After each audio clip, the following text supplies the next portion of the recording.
Cuando expresamos inmortalidad, el tema nos remite al deseo que todas las generaciones de la humanidad han tenido por la preservación de la vida en la Tierra o en el más allá. En la llamada otra vida, la inmortalidad espiritual será junto a las divinidades colmado de alegrías.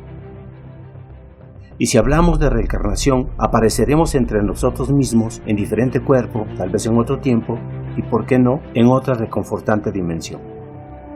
En los dos asuntos mencionados, se requiere de la ejecución de una serie de preceptos establecidos por los dioses, profetas místicos o de aquellos humanos que por alguna circunstancia se volvieron sus portavoces.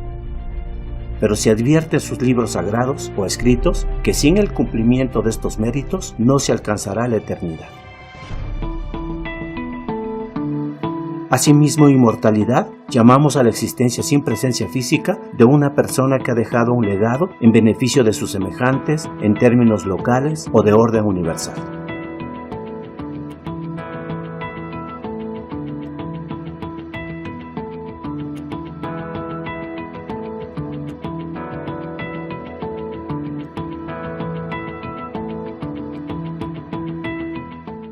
Aunque hablar de inmortalidad es sinónimo de vida, no podemos dejar de mencionar los trabajos del Dr. Gunther van Hagens, inventor de la técnica de plastinación para preservar cuerpos inertes. Pago por ver.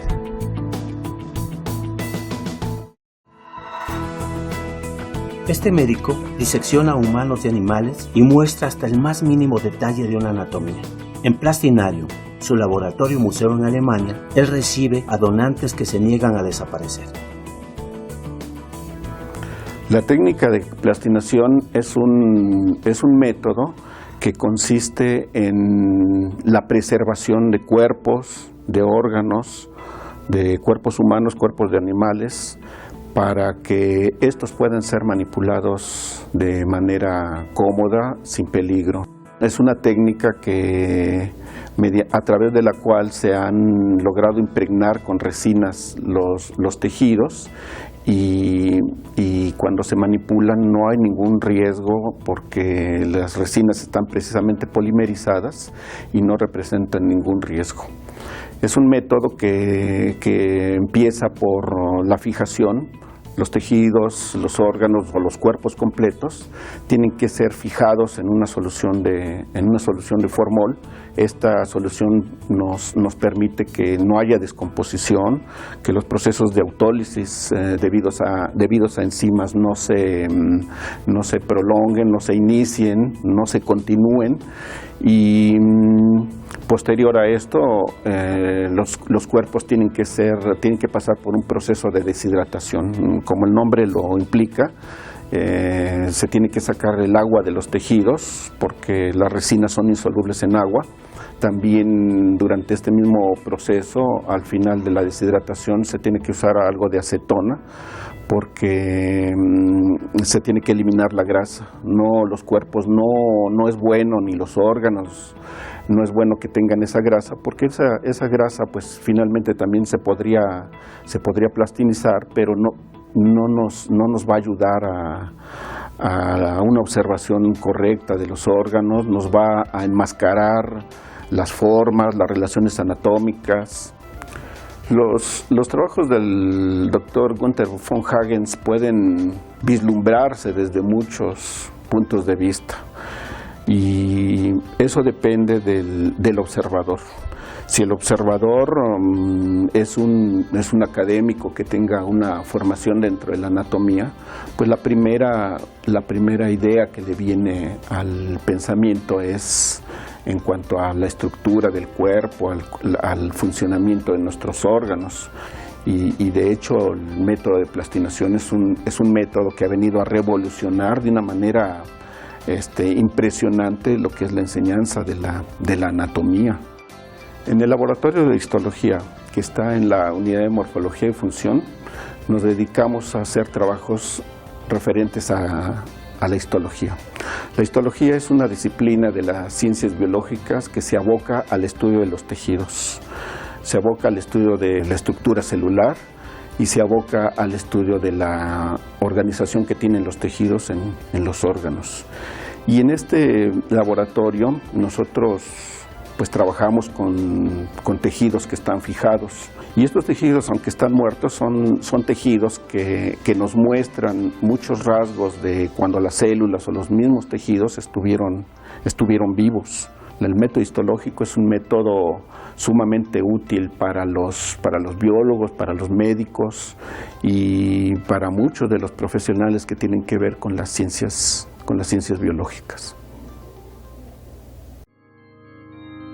Por otra parte, para cumplir el gran deseo de la inmortalidad, la ciencia y la fantasía siempre han estado presentes.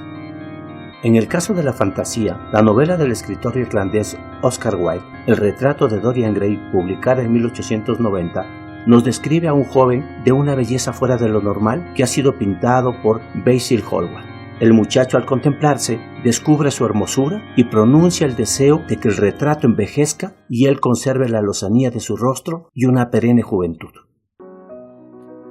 ¡Qué cosa tan triste! ¡Qué cosa tan triste! Pensar que yo envejeceré y me pondré horrible, espantoso, y que este retrato permanecerá siempre joven. Si fuese siquiera al revés, si fuese yo el que permaneciese siempre joven y el retrato el que envejeciese, no sé lo que daría por eso. Sí, daría el mundo entero, daría hasta mi alma. En su novela, Oscar Wilde, aparte de burlarse de una sociedad inglesa puritana y arrogante, glorifica la proclamación de los alquimistas.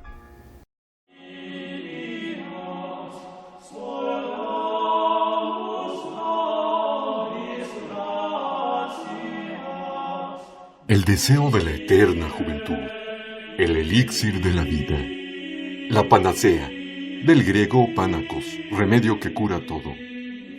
La alquimia, una protociencia, disciplina o campo del saber en un estadio anterior a lo que se considera ciencia, que combinaba elementos de química, metalurgia, física, medicina, astrología, entremezclando el misticismo, la espiritualidad y el arte.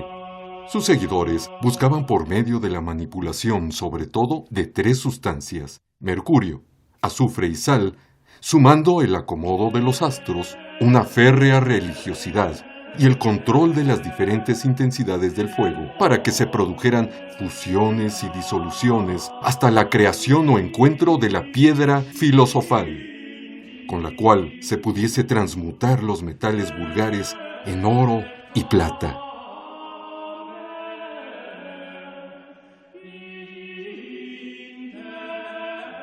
Y asimismo, diluyendo un poco y bebiendo la infusión, se convirtiese en el elixir que haría a un ser humano inmortal.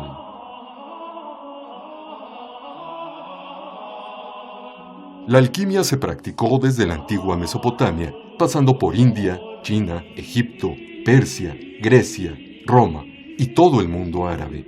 Gracias a ella se obtuvo la pólvora, el curtido del cuero, los cosméticos, la fabricación del vidrio, el licor, entre muchas otras cosas. En la Edad Media es cuando verdaderamente esta disciplina se convierte en una precursora de las ciencias modernas.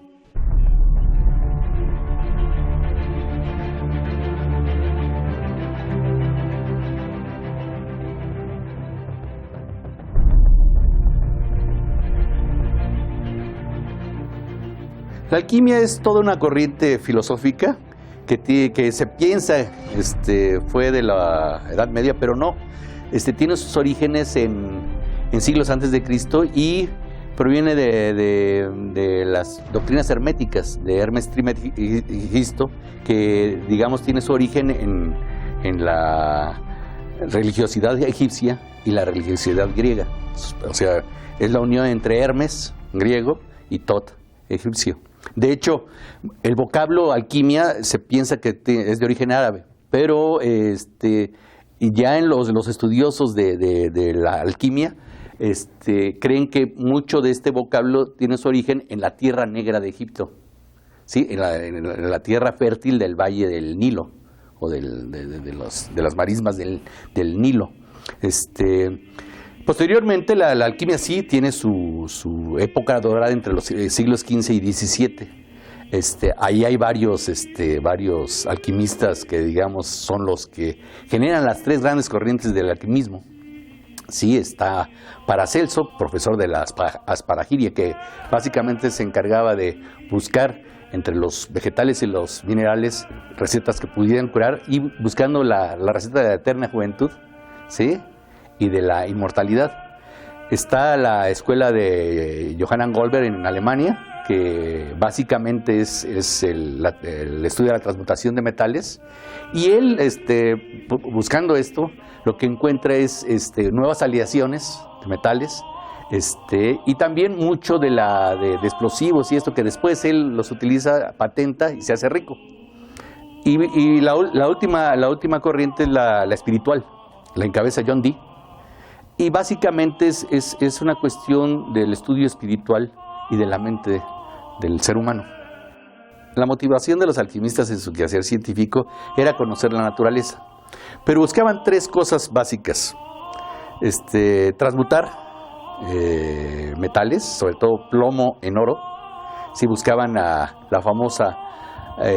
el famoso polvo de proyección, que después se conoció como piedra filosofal, ¿sí? Y que digamos era una mezcla de tres elementos, de dos elementos y unas moléculas, o unos compuestos, ¿no? Los elementos que usaban ellos eran el azufre, el mercurio y sales para unirlos.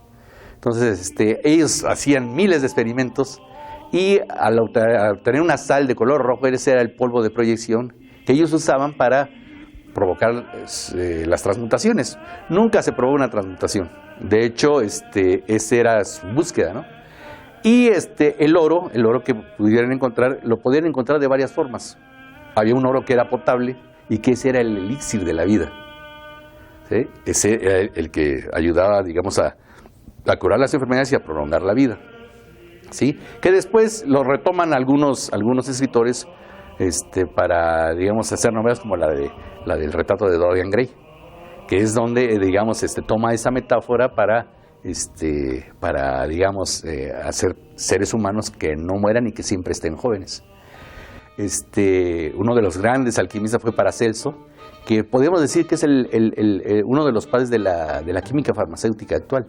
Él buscaba, dentro de los animales, minerales y de las plantas, sustancias que pudiesen servir como medicamentos, y que al final de cuentas, pues muchos de nosotros nos dedicamos a eso. Por ejemplo, yo, en mi laboratorio buscamos aislar principios activos de plantas para combatir algunas enfermedades. Por ejemplo, nosotros trabajamos mucho antimicrobianos y actualmente estamos buscando antioxidantes y sustancias que puedan prevenir el cáncer de piel. Pero, por ejemplo, en el caso de los antioxidantes, muchos de ellos se ha dicho, ¿sí? Hay algo ahí de charlatanería, de que pueden prolongar la vida, ¿no? Dorian Gray no se dará cuenta del conjuro que había realizado para conservar su juventud hasta que una joven actriz enamorada de él y no correspondida con la promesa de casamiento se suicida.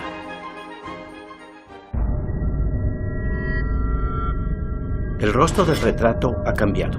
Desde ese momento, todas las acciones negativas que Dorian realiza irá desfigurando la figura del cuadro y él seguirá hermoso.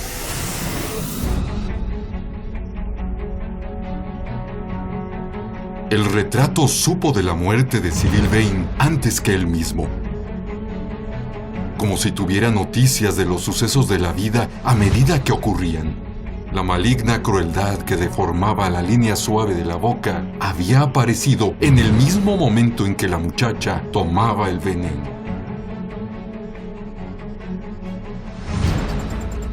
El retrato sería el más mágico de los espejos. Lo mismo que antes le había revelado su cuerpo, ahora le revelaría su alma. Y cuando el invierno cayese sobre el cuadro, él conservaría el hechizo de la adolescencia.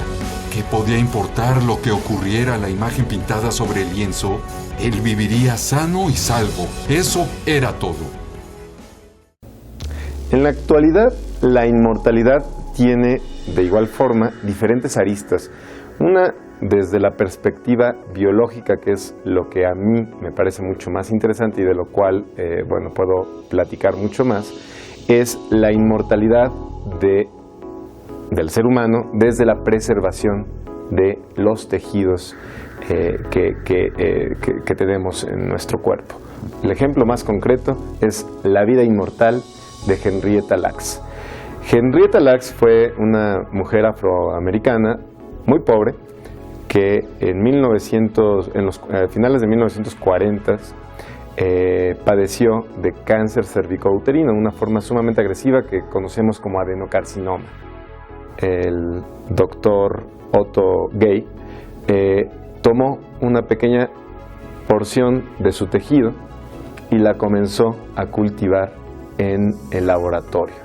Por tanto, desde 1950 hasta nuestros días, parte de Henrietta Lacks se ha cultivado en todos los laboratorios del mundo.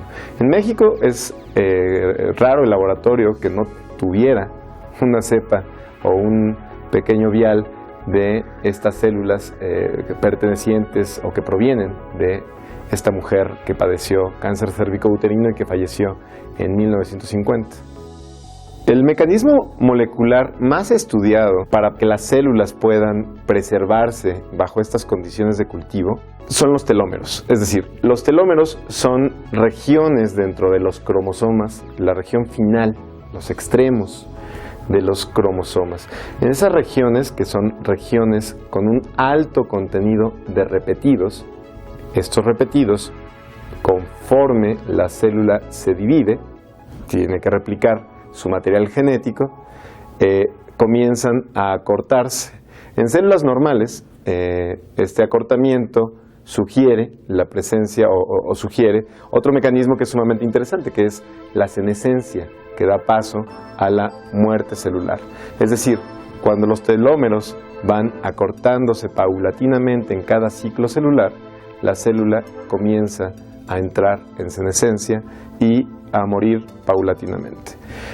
Solamente las células hematopoyéticas, que son células que producen todos los tipos de células de la sangre, son las que tienen encendidos estos mecanismos.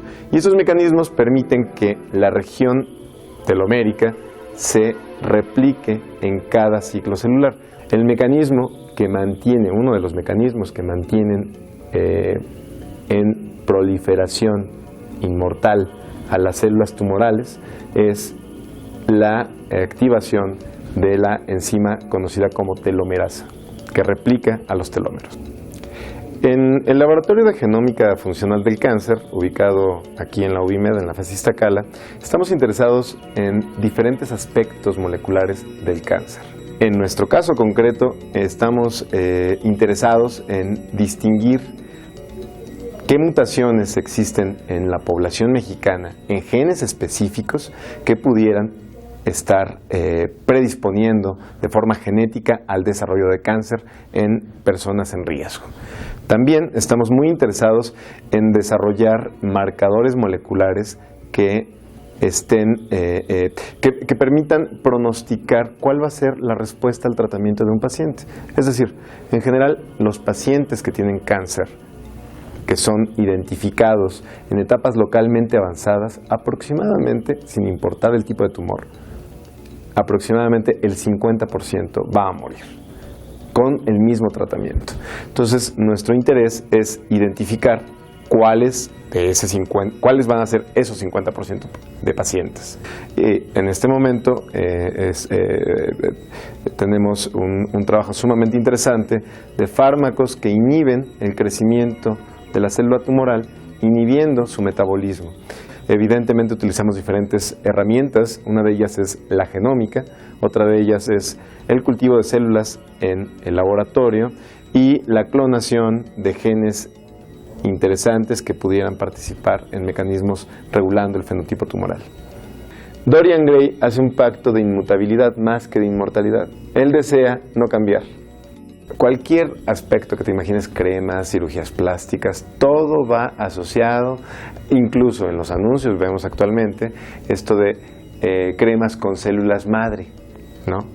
En donde lo que estamos mirando es un anhelo de inmutabilidad, de mantenernos por siempre jóvenes, ¿no? Y para las personas que vivimos en este momento, ¿será realmente importante la inmortalidad o mejor aún la inmutabilidad? Mantenernos bien, sanos, jóvenes y con una buena calidad de vida antes de llegar a la muerte, que es un paso necesario en nuestra vida, ¿no?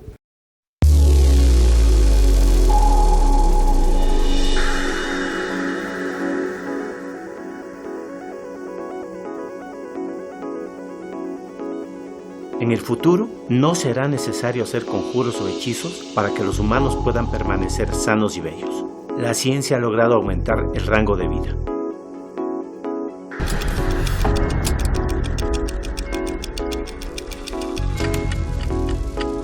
La longevidad en el Neolítico era de 20 años, en la antigua Roma de 28 y en los inicios del siglo XIX de entre 30 y 40. Para el siglo XXI, la media mundial rebasa los 69 años y en muchas ciudades del mundo las mujeres viven en promedio 85 años y los hombres 80. La llamada tercera edad, que permanece en 60 años, pronto tendrá que ser cambiada, porque en dicho lapso las personas están fuertes, vitales y llenas de vida. Así que en el futuro próximo se rebasará los 100 años. Pero no solo se alcanzará este sueño, sino lo más importante, los individuos tendrán calidad de vida, estarán dinámicos, pensantes y productivos. Para Dorian, su perdurable juventud no siempre fue satisfactoria. Después de varios años de vicios y perversiones y que su reputación está por los suelos, el pintor del retrato Basil Hallward le pide que modifique su conducta. Dorian piensa que él es el culpable de su desgracia. En un arranque de ira, lo apuñala. Pasado un tiempo y sin paz en su conciencia, el mismo cuchillo que sirvió para matar al pintor lo clavará en el lienzo. Se escucha un grito horrible.